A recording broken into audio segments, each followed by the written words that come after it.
Hello, everyone. My name is BDB137, and I'm here today to share some stories with you. Today, our stories come from r/nuclear revenge. Our first story for tonight was posted by Scott3496. You slept with my girlfriend? You better watch your back. Full disclosure, this isn't my story. It happened to a friend of mine who lives in the USA a long time ago, so the dialogue isn't exact. He gave me permission to post it here on Reddit. For ease of writing, I'll write it as if it happened to me. Due to the nature of the story, some details have been changed. The cast for the story is me, Karen, my girlfriend. She had a drug addiction, but was clean for 2 years. This is important for later. Jill, the business owner, and Jake, my old friend, the a-hole of the story. I was living with my girlfriend Karen and my old grade school friend Jake, who was working as a sales rep. We lived on the outskirts of a well-known city in the States. I was in my late 20s and I found myself looking for work as the bar I was working for had closed down. Knowing I was desperate for work, Jake called me and told me his new girlfriend Jill just purchased a motel/bar with a small kitchen and she is after hired help. Needless to say, I jumped at the opportunity as Karen wasn't working, the bills were piling up, and our health insurance was due. I called Jill, arranged to meet her at her new property to introduce myself. Jake made the introductions in person and had already told Jill that I was a hands-on DIY person with hospitality experience. Now to explain, my dad is a Sparky and believes if you can pay someone to fix something, you could probably do it cheaper yourself. He taught me a lot of lessons and still does to this day. After a 30-minute chat, Jill tested me with a few odd jobs, like rewiring an outlet, fixing a clogged sink, and quizzed me on liquor laws. Needless to say, I was hired that day. Originally, work was all about getting the property ready for business. Jill thought it would be a lot of minor work, paint, replacement of fixings, and furniture. We soon found out the electrical wires were shot. The whole place needed rewiring, which was a cause of stress for Jill, as it would have blown her entire budget. Luckily for Jill, my dad was between contracts and offered his services using leftover stock. Jill would need to cover the costs of any new products required. As for labor, his payment, he said he enjoys a steak and beer on Friday nights.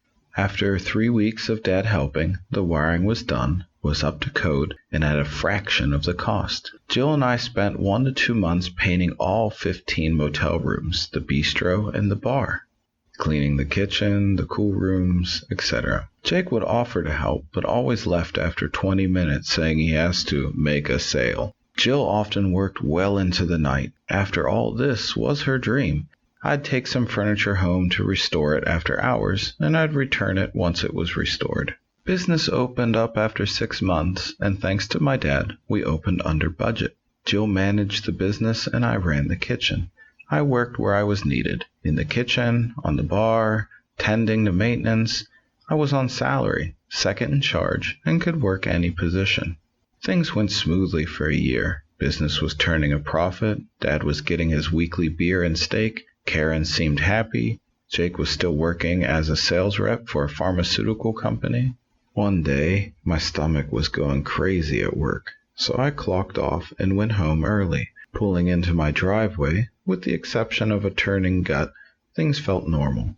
Jake's car was there, but he lived there, so I didn't think anything was wrong. As usual, I parked behind Jake. This is important for later. When I opened the door, I found Karen doing the reverse cowgirl with Jake on the couch. After seeing me, Jake grabbed his pants and ran out through the back door. Karen and I argued into the night. She tried blaming me, saying I'm never home, I'm spending too much time with Jill. We were keeping things professional. I was her employee. I went to bed, and I told her she can sleep in Jake's bed, as she clearly finds it more comfortable.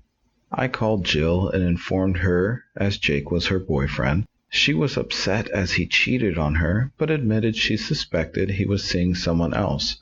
Jill offered me a room at the motel until I figured out my next move. The next day, I loaded my personal effects into my truck.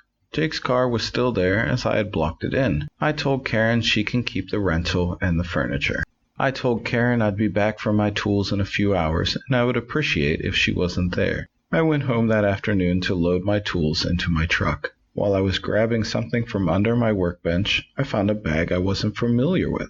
Upon closer inspection, I found a large quantity of little tablets. The way they were packed and hidden made me realize they were probably ecstasy, and a thorough search of the house led me to finding 2 more bags and about $12,000 in cash. I put 2 and 2 together and realized that Jake's pharmaceutical sales job was code for a drug dealer, and Jake probably traded pills to Karen for sex. I was beyond angry until I realized that I have all I need to get him back.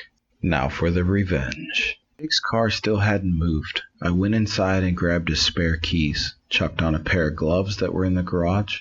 I put half the money and 1 bag of drugs in his boot and thought, hang on, this won't pass. I removed his spare tire from the wheel well and put the bag in there. The other 2 bags, I threw them down the storm drain in a laneway behind the house. For the $6,000 in cash, Jake did cost me a house full of furniture. Just saying. I sent a message to both Jake and Karen with the typical hurt script. I can't believe you did this. We were friends, blah, blah, blah. I hope you 2 are happy together.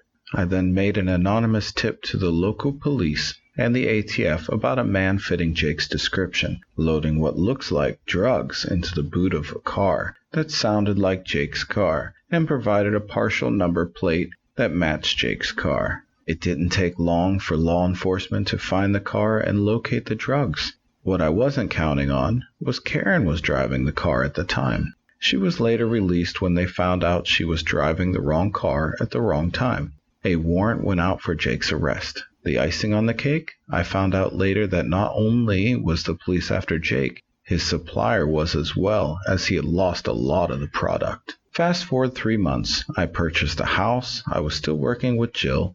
Karen was pregnant with Jake's baby, and he was on the run. I suspected she was keeping contact with Jake because she suddenly left the district when she was 8 months pregnant. 12 months after the incident, after a drunken night, Jill and I mixed business with pleasure and started dating.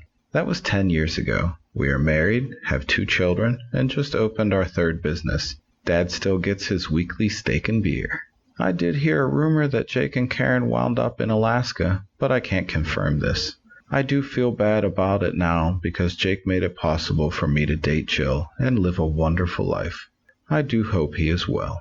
Edit. My friend did clarify why his dad did such a good deal for the electrical work. Apparently, he had a large contract canceled due to bankruptcy after the contract paid a sizable non-refundable deposit, which he uses for supplies. Basically, he had the materials already on hand and a few weeks suddenly free up.